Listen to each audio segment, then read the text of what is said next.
हाँ जी, अस्सलाम वालेकुम। सबको आवाज़ आ रही है? Yes sir. जी सर। अच्छा जी, आपको एक क्वेश्चन दिया था, फूड पांडा कैसे काम करता है? जी एक्सप्लेन करें कोई। एहतशाम एहसन। जी सर। जी काइंडली बताएं, आपने क्या सर्च किया? सर मैंने ये सर्च किया है कि फूड पांडा जो है ये एक ऑनलाइन फूड ऐप है जिसके थ्रू आप किसी भी अपनी पसंदीदा फूड को घर बैठे मंगवा सकते हैं, यानी प्रोवाइड करवा सकते हैं। इसके लिए आपको सबसे पहले फूड पांडा की ऐप पे लॉगिन होना पड़ता है, यानी उसको अकाउंट रजिस्टर करवाना पड़ता है। उसके बाद आप अपने एरिया सेलेक्ट करते हैं जिस एरिया में आप मौजूद हैं। Okay fine. उसके बाद अपना रेस्टोरेंट सेलेक्ट करते हैं। वो आपको डिफरेंट उस एरिया के डिफरेंट रेस्टोरेंट्स देता है जिसके ज़रिए वो आपको फूड प्रोवाइड करेगा। तो ओके फाइन। आप अपना फेवरेट रेस्टोरेंट सेलेक्ट करेंगे। फिर वो आपको जो आप रेस्टोरेंट सेलेक्ट करेंगे उसका वो मेन्यू आपको दिखाएगा। उसमें से आप अपनी मेन्यू सेलेक्ट करके ऐड टू कार्ट में चले जाएंगे। ऐड टू कार्ट के अंदर वो आपसे आपकी डिटेल्स लेगा, फ़ोन नंबर और एड्रेस जहाँ पे आपको प्रोवाइड करने वो फूड मंगवानी है। उसके बाद ये आपसे डिलीवरी उसकी पूछेगा, पेमेंट का मेथड पूछेगा। पाकिस्तान में अभी तक सिर्फ डिलीवरी ऑन होम है, यानी कि जब डिलीवरी हो जाती है तब आप पे करते हैं।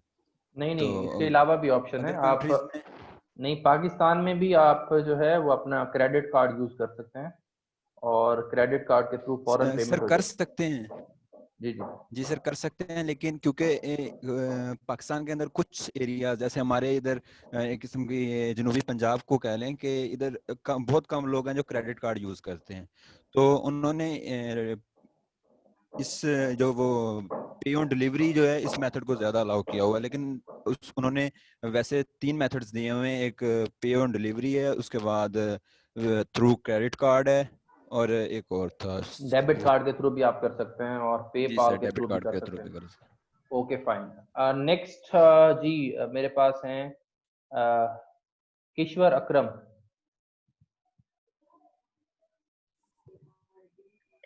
सर फूड पांडा असल में हमारे पास एक ऑनलाइन फूड ऐप होती है। Okay fine. इसके अलावा एक यूजर जो है वो फूड पांडा की वेबसाइट पे ना कोई भी ऑर्डर करता है तो उसको 5.1% उस प्राइस का देना होता है। ओके फिर ठीक है। वो जब कंपनी को देता है तो कंपनी ना उसको एक रेवेन्यू जनरेट करके देती है जिसको कस्टमर जो है वो सेल कर सकता है। ये हमारे पास जो फूड पांडा है ना एक सिंपल सी सर्विसेज होती है जो फूड को की डिफरेंट वैरायटी में, यानी कि हम रेस्टोरेंट से ऑनलाइन जो है वो इसको पिक कर सकते हैं। फिर हम ना अपने मेन्यू भी बता सकते हैं। माहर सर यासिर। इसके कुछ बेनिफिट, जी जी बताएं, काइंडली बताएं। सिर्फ फूड पांडा के कुछ बेनिफिट्स होते हैं ये ना। हम अगर कोई रिफंड पॉलिसी हो हम तो हम अगर यानी कि फूड ना लेना चाहें तो वो ना 24 आवर में हमें वापस हो जाती हैं। और इसके अच्छा डिसएडवांटेज ये भी हैं बताएं, अगर ये बताएं कि अगर सपोज आपने कोई आप बैठी हैं, सपोज मुल्तान बैठी हैं और आपकी कोई फ्रेंड है जो लाहौर बैठी है, तो क्या आप फूड यस पैंडा की ऐप को यूज करके अपनी फ्रेंड को कोई चीज भिजवा सकती हैं? जी सर भिजवा सकती हैं। उसको पहले उसके लिए लॉगिन या साइन अप होना पड़ेगा, बट अगर वो रिफंड कर दे तो वो जो कंपनी नहीं नहीं, होती है ना वो आप हमारे। नहीं नहीं, आप मेरा क्वेश्चन नहीं पूछ समझ रही। सपोज आपकी एक फ्रेंड है, उसके पास फूड ऐप की कोई एप्लीकेशन नहीं है, आपको वो कहती है जी कि जी मुझे ये खाना चाहिए, आप मुझे मंगवा दें, तो ये चीज़ें एप्लीकेबल हैं वहाँ पे, ये रन करती हैं, ये फैसिलिटी है कि आप किसी और को भी ये सर्विसेज दिलवा सकते हैं? Is that possible? No sir. नहीं, ये पॉसिबल है। आपने मेरे ख्याल में इसको सही तरह से स्टडी नहीं किया आपकी, क्योंकि आपने आपने एड्रेस बता देना है कि डेस्टिनेशन कहाँ है, कहाँ पे आपका पैकेट जाना चाहिए, वहाँ पे पहुँच जाएगा और वहाँ पे वो पेमेंट हो जाएगी। पेमेंट अगर आपने खुद से करनी है इन एडवांस तो आप अपने क्रेडिट कार्ड के थ्रू कर सकती हैं। ठीक है, thank you. Next one is Mohammad Shakeel.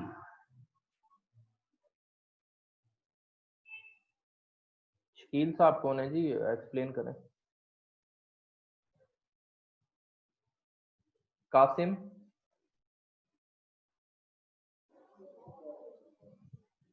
Iqbal.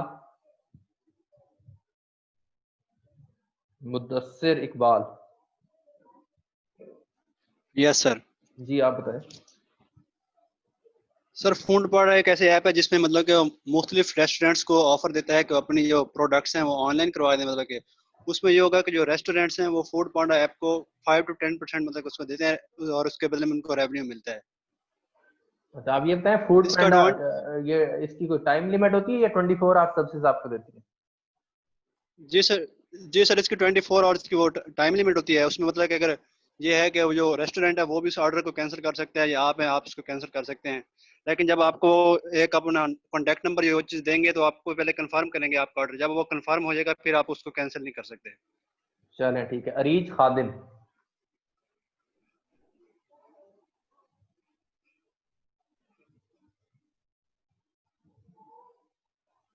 Haifa Aslam.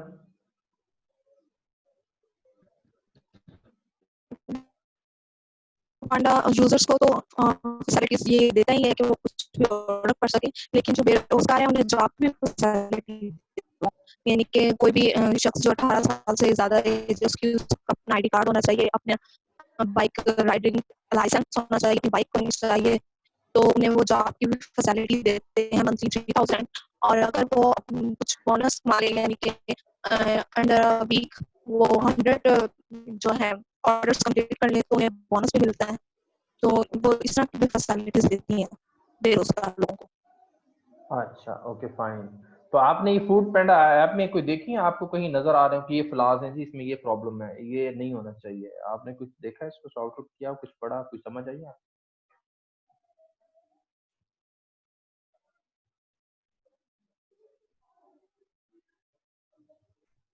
Mohammad Iqbal कौन है जी? मोहम्मद इकबाल।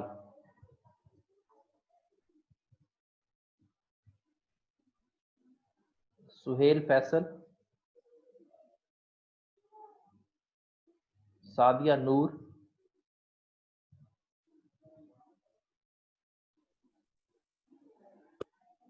सर ये फूड पैंडा जी जी बताएं। सर ये एक सिंपल सर्विस है टू ऑर्डर फूड, और इसमें ये वेबसाइट के जरिए भी हम ऑर्डर दे सकते हैं, और हम इसका जो ऐप है वो भी हम डाउनलोड करके वहां से भी दे सकते हैं। इसके अंदर वैरायटी ऑफ रेस्टोरेंट्स होते हैं, हम अपने पसंदीदा रेस्टोरेंट से ऑर्डर दे सकते हैं।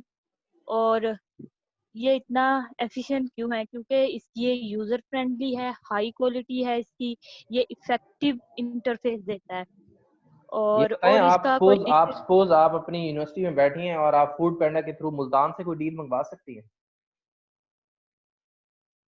यस सर, हम उसे लोकेशन देंगे तो वो हमें देगा। मुल्तान से बाइक पे आ जाएगा मतलब लेके?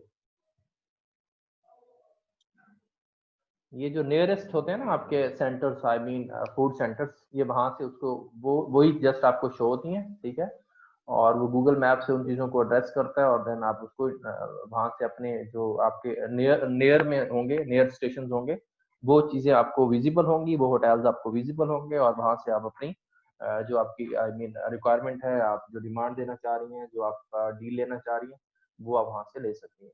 थैंक यू जी, चलें, अच्छा रिस्पॉन्स था इस बार। अब मेरे पास इस वक्त दो स्लाइड्स हैं जो मैं आपके साथ पैरेलल शेयर करूंगा। First one is enterprise architecture and second one is again enterprise architecture.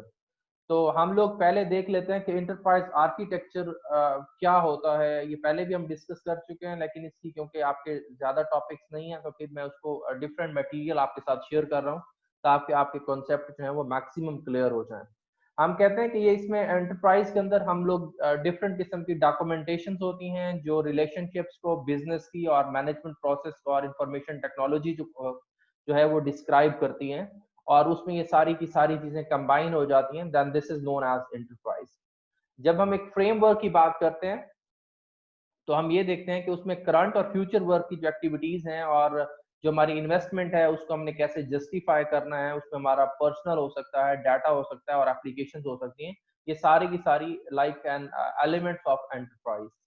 इसके अलावा एंटरप्राइज आर्किटेक्चर है क्या चीज एक्चुअली, इसमें कौन कौन से एलिमेंट्स इन्वॉल्व होते हैं, लाइक एंटरप्राइज क्या चीज है, इंफ्रास्ट्रक्चर क्या चीज है, मॉडल क्या चीज है, एंड फ्रेमवर्क क्या चीज है।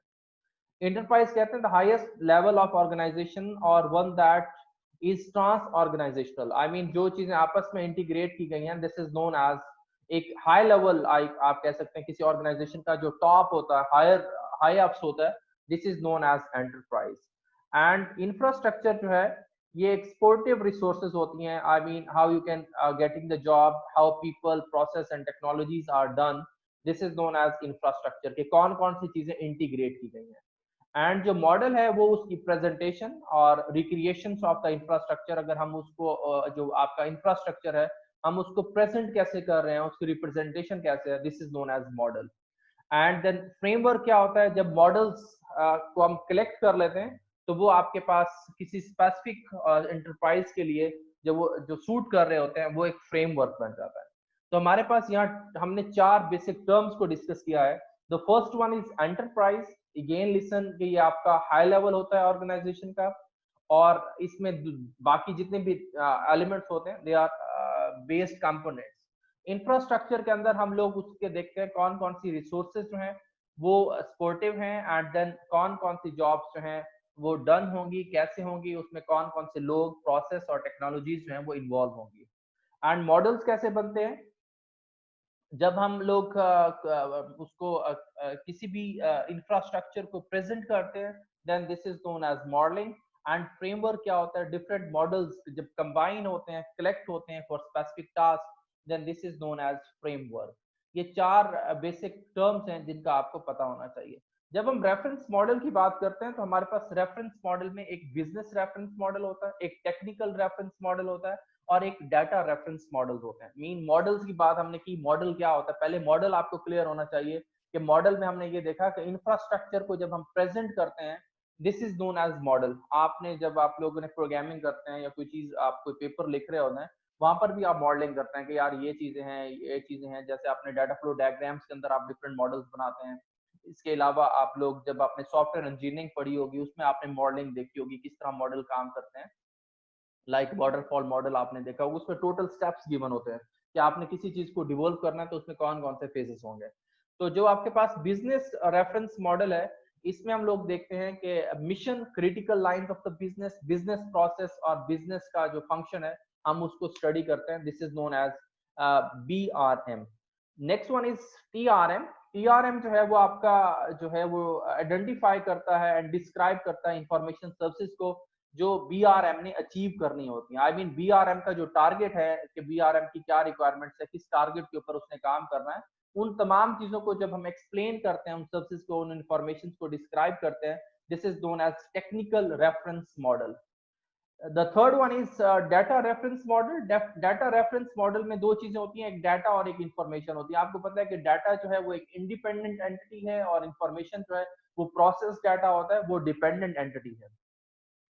हमारे पास जो डाटा रेफरेंस मॉडल है उसमें हम लोग डाटा एंड इंफॉर्मेशन स्ट्रक्चर को डिस्कस करते हैं, उसमें डेफिनेशंस आ जाती हैं, वैलिड रिक्वायरमेंट्स आ जाती हैं, और देन उसका जो कॉन्टेक्स्ट है वो कैसे यूज हो रहे हैं, ये सारी की सारी चीजें जो है वो आपकी DRM के अंदर इंक्लूडेड है। जस्ट वेट, मुझे कोई मैसेज मिल रहा है, I have to check what is going on. No voice not clear.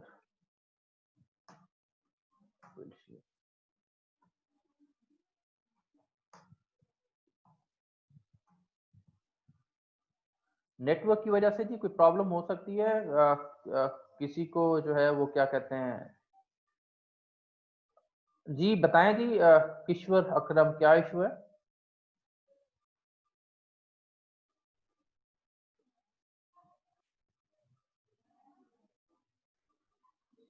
कोई क्वेश्चन है आपका? No sir. रेज हैंड हुआ था। अच्छा जी, नेक्स्ट इसके अलावा आपके पास एक एंटरप्राइज का मॉडल नजर आ रहा है जिसे बिजनेस मॉडलिंग कहते हैं।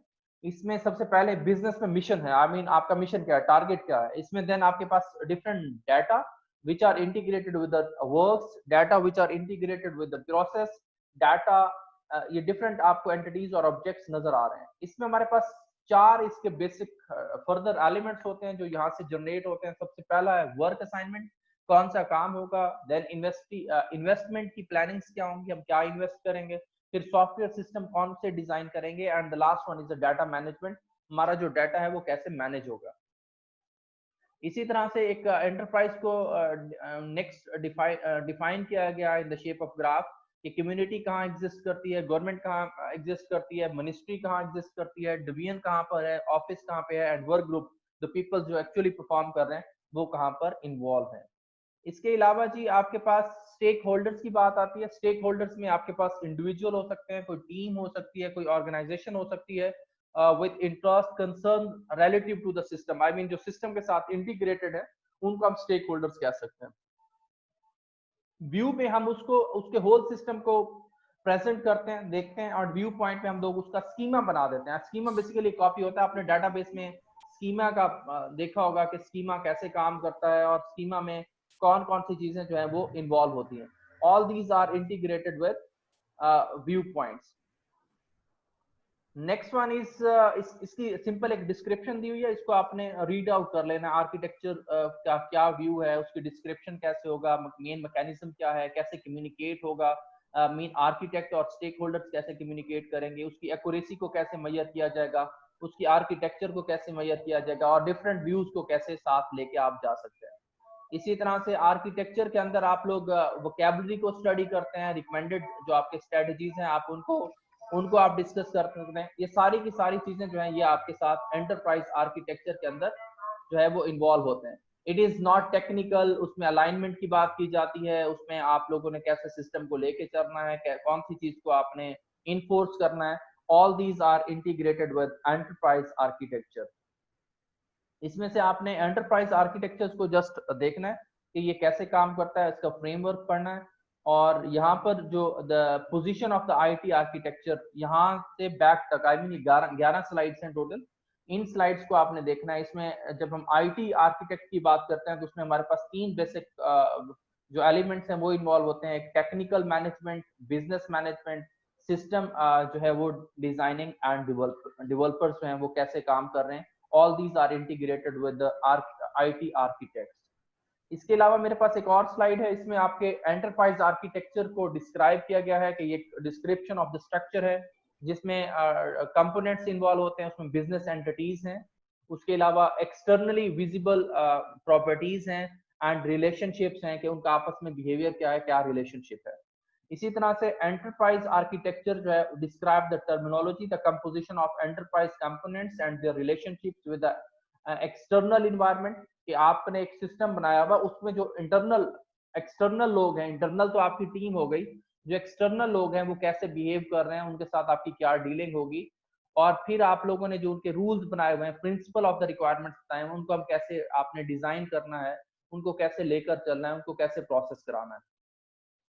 इसमें हमारे पास जो बेसिक कॉन्सेप्ट है आर्किटेक्चर के अंदर, आर्किटेक्चर में आप लोग देख सकते हैं सबसे पहली चीज आपके पास है IEEE। इसमें एक an architecture is a fundamental organization of the system embodied in the different components, that relationships and then evaluation and principles जो हैं उनको कैसे गाइड करना है, डिजाइन को कैसे देखना है, एंड उसके दो कॉन्टेक्चुअल जो स्टेजेस दिए हैं, एक फॉर्मल डिस्क्रिप्शन है और दूसरी जो है वो आपकी स्ट्रक्चर ऑफ द कंपोनेंट्स है।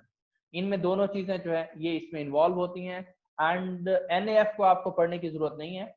एंड देन एंटर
अस्सलाम वालेकुम।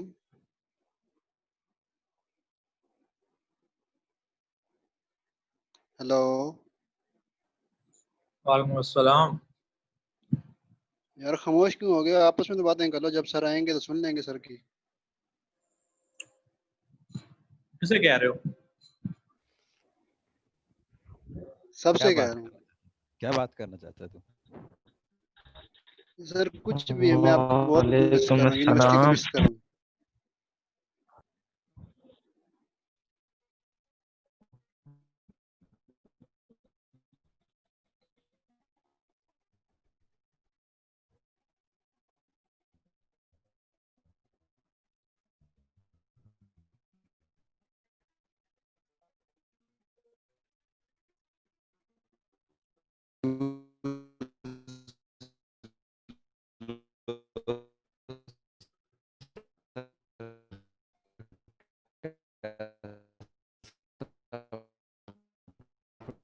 पढ़ा रहे हैं।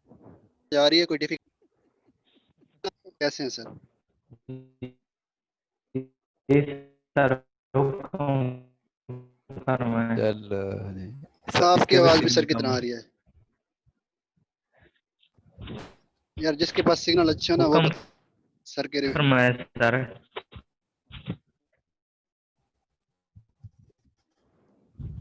क्या हो आपको रहा सर है? कैसे सिग्नल लगे? प्रॉब्लम है।